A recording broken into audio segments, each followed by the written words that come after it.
UP सरकार के 10 सालों के काम को लेकर थोड़ी देर में श्वेत पत्र लाएगी मोदी सरकार। आर्थिक कुप्रबंधन पर देंगे ब्यौरा, संसद में पेश होगा ये श्वेत पत्र।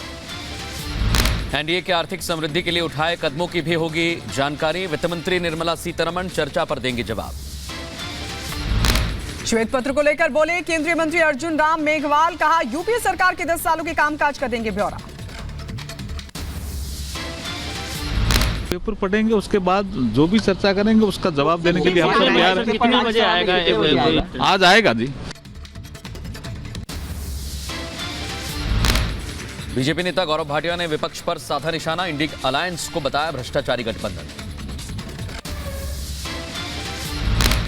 भ्रष्टाचारी अलायंस है। 352 करोड़ रुपया जब्त होता है और इंडी अलायंस भ्रष्टाचार की जननी कहे, क्राइम मास्टर गोगो कहे, सबसे बड़ा वसूली सेंटर कहे। हेमंत सोरेन पर भी बरसे गौरव भाटिया, कहा सोरेन ने किया घोटाला। हेमंत सोरेन की बीएमडब्ल्यू धीरज साहू की बताई गई। हेमंत सोरेन के दिल्ली के घर से एक बीएमडब्ल्यू कार जब्त हुई थी। बीएमडब्ल्यू कार जो है ये किसके नाम पे पंजीकृत थी? ये पंजीकृत थी धीरज साहू के नाम पर। दिल्ली के मुख्यमंत्री अरविंद केजरीवाल पर भी गौरव भाटिया ने हमला किया। केजरीवाल को बताया कट्टर बेईमान। और समाजवादी पार्टी के महासचिव स्वामी प्रसाद मौर्य ने फिर दिया विवादित बयान। प्रभु राम पर की टिप्पणी और कहा कि श्री राम तो पहले से ही जीवित हैं, प्राण प्रतिष्ठा की जरूरत क्यों? जो पहले से पूजा जा रहा है उसको प्राण प्रतिष्ठा कहां से? क्या राम निर्जीव हो गए थे? आप ये साबित करना चाहते हैं कि भगवान राम निर्जीव हो गए थे, निस्तार हो गए थे? मंत्र राजदास भी स्वामी प्रसाद मौर्य पर बरसे। हाथ में गदा लेकर कहा स्वामी प्रसाद मौर्य का गदा ही इलाज करेगा। अब उनको सिर्फ एक ही चीज की जरूरत है, इसकी जरूरत है, बाकी उनका और कोई इलाज नहीं। सनातन के खिलाफ बोलने वाले स्वामी प्रसाद मौर्य पर बोले संजय निषाद, कहा समय आने पर सबक देगी जनता। जनता ने जुबान बंद कर रखा है और जिसका जुबान बंद हो जाता है अंतिम हो जाता है, जैसे कहा जाता है राजनीति में, तो अंतिम में उल्टा पुल्टा आवाज होती है, उसे हम लोग एस्पिक कंडीशन कहते हैं। स्वामी प्रसाद मौर्य के बयान पर हिंदू नेता शिशिर चतुर्वेदी का बयान। कहा स्वामी को साधु संतों से जानकारी ले लेनी चाहिए। जब कोई नई मूर्त रखी जाती है तो उसकी स्थापना की जाती है तो उसकी प्राण प्रतिष्ठा की जाती है, तो इसको समझने के लिए उनको साधु संतों की शरण में जाना चाहिए। बीजेपी नेता हीरो वाजपेयी ने अखिलेश यादव पर साधा निशाना और कहा कि खुद पत्नी के साथ जाते हैं मंदिर। विवादित टिप्पणी के लिए स्वामी प्रसाद मौर्य को छोड़ दिया है। स्वामी प्रसाद मौर्य के बयान पर डिप्टी सीएम ब्रजेश पाठक का हमला।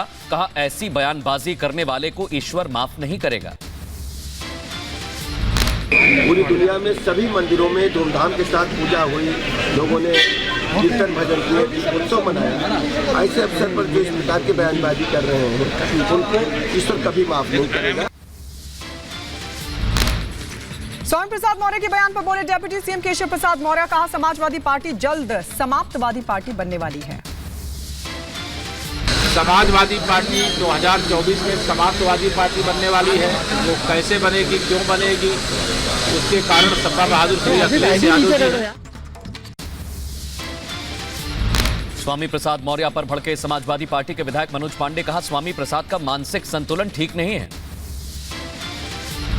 देखिए स्वामी प्रसाद क्या क्या बोल रहे हैं इस पर मैं कोई बयान नहीं देना चाहता हूँ। जिस व्यक्ति का खुद का मानसिक संतुलन ठीक ना हो वो व्यक्ति ऐसे ही बयान देता रहता है।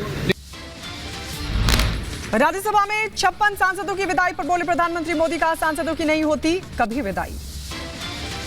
राज्यसभा में प्रधानमंत्री मोदी ने कहा यह सदन हर 2 वर्ष के बाद देता है नई प्राण शक्ति। कुछ सांसद आने के लिए जा रहे हैं। प्रधानमंत्री मोदी ने संसद में मनमोहन की तारीफ की और कहा कि मनमोहन ने लोकतंत्र को दी बड़ी ताकत। मनमोहन सिंह का मिला मार्गदर्शन। जिस प्रकार से उन्होंने इस सदन का मार्गदर्शन किया है। जब भी हमारे लोकतंत्र की चर्चा होगी तो कुछ माननीय सदस्यों की जो चर्चा होगी उसमें माननीय डॉक्टर मनमोहन सिंह की योगदान की चर्चा जरूर होगी।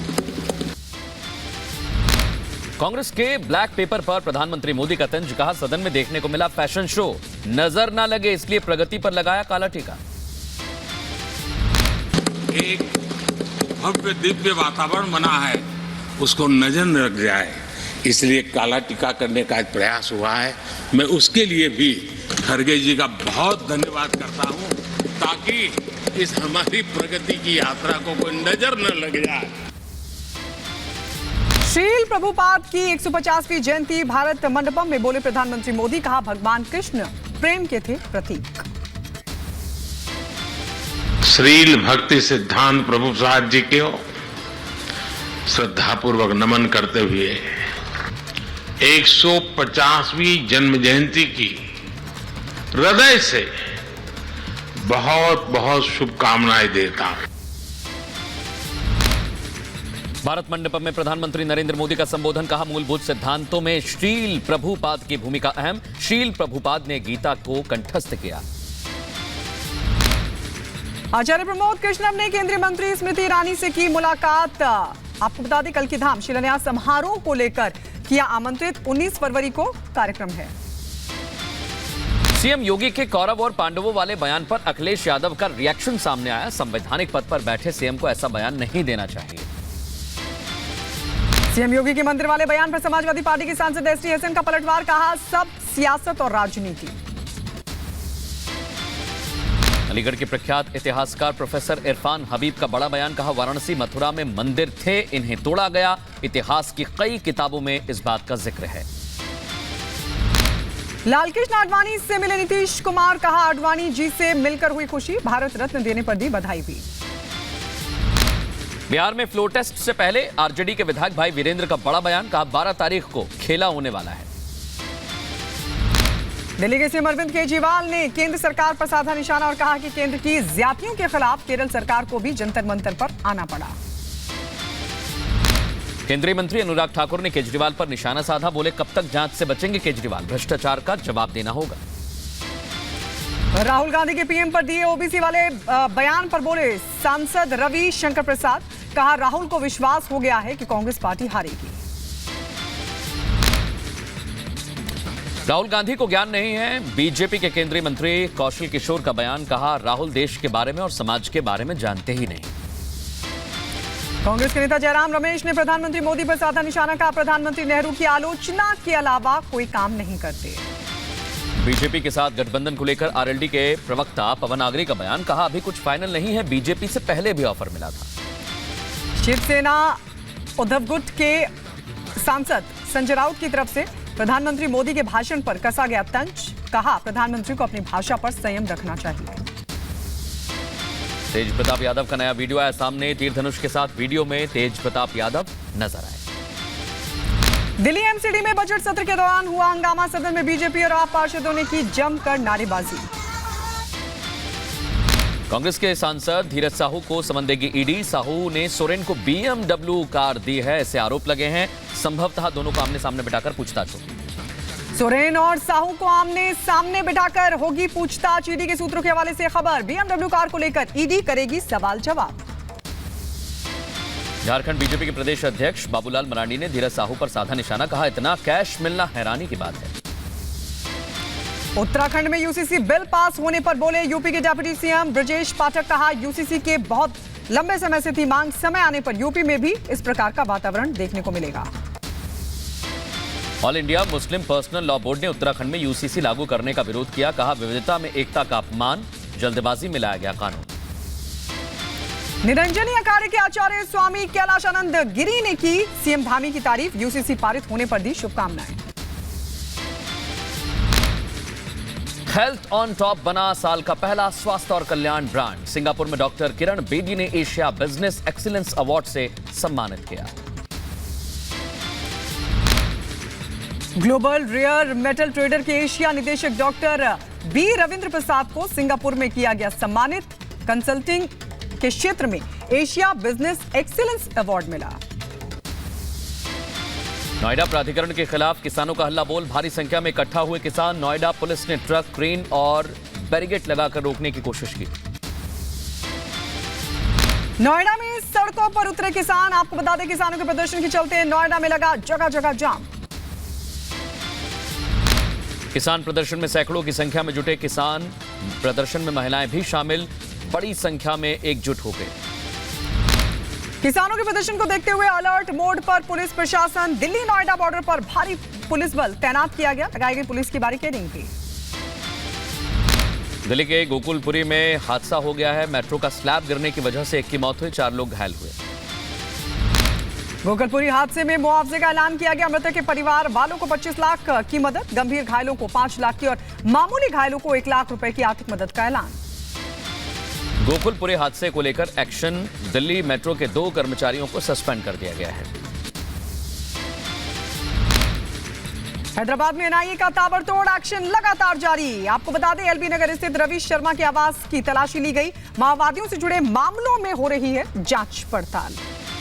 हैदराबाद में एनआईए ने कई ठिकानों पर की छापेमारी, खुफिया इनपुट के आधार पर कार्रवाई की गई। लखनऊ में यातायात पुलिस ने चलाया विशेष अभियान। लोगों को सड़क नियमों के बारे में किया जागरूक। सभी से ट्रैफिक नियमों का पालन करने की अपील की। ज्ञानवापी में व्यास जी के तहखाने पर वाराणसी कोर्ट में सुनवाई आज। मुस्लिम पक्ष ने पूजा पाठ पर रोक को लेकर दायर की याचिका। श्रीनगर में आतंकियों ने बड़ी वारदात को दिया अंजाम। एक शख्स की गोली मारकर हत्या की गई। घटना के बाद सेना ने इलाके को घेरा। बेंगलुरु में बीजेपी नेताओं ने कर्नाटक सरकार के खिलाफ प्रदर्शन किया। धन के दुरुपयोग को लेकर जताई नाराजगी। लगातार विकास की तरफ बढ़ रहा है मेघालय। शिलांग में मुख्यमंत्री ने वहां उमखरा रिवर फ्रंट की रखी आधारशिला। आने वाले समय में जनता को मिलेगा इसका लाभ। झांसी में मेडिकल कॉलेज के पास बनी पार्किंग की समस्या। पार्किंग एरिया में पैथोलॉजी और मेडिकल स्टोर खुलने से हो रही है परेशानी। छत्तीसगढ़ के दुर्ग से अयोध्या धाम के लिए रवाना हुई आस्था की स्पेशल ट्रेन। मंत्री दयाल दास बघेल ने दिखाई हरी झंडी। यात्रियों में श्री राम की गूंज सुनाई दी। एटा में एसडीएम की बड़ी कार्रवाई। भूमाफियाओं के कब्जे से मुक्त कराई गई 2 करोड़ की जमीन।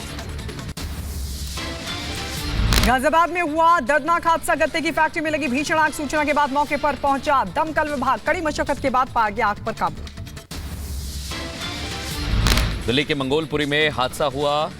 बाजार के गोदाम में भीषण आग लगी। दमकल की गाड़ियों ने आग पर काबू पाया।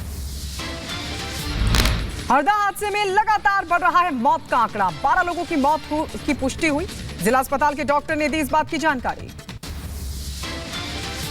रायबरेली में हाईवे पर हुआ हादसा। आपस में टकराए 6 वाहन। सड़क पर कई लोग घायल, सभी का इलाज जारी। उत्तर प्रदेश के रायबरेली में रफ्तार का कहर देखने को मिला। डंपर ने बुजुर्ग को रौंदा। मौके पर हुई मौत। परिजनों में मचा कोहराम। बिहार के मुजफ्फरपुर में बदमाशों के हौसले बुलंद। अघियापुर थाना क्षेत्र में एक शख्स ने मांगी 50 लाख की रंगदारी। जांच कर रही है पुलिस। झांसी में एक टीचर ने नाबालिग छात्र को जमकर पीटा। सदमे में आया छात्र। पिता ने थाने में लगाई न्याय की गुहार।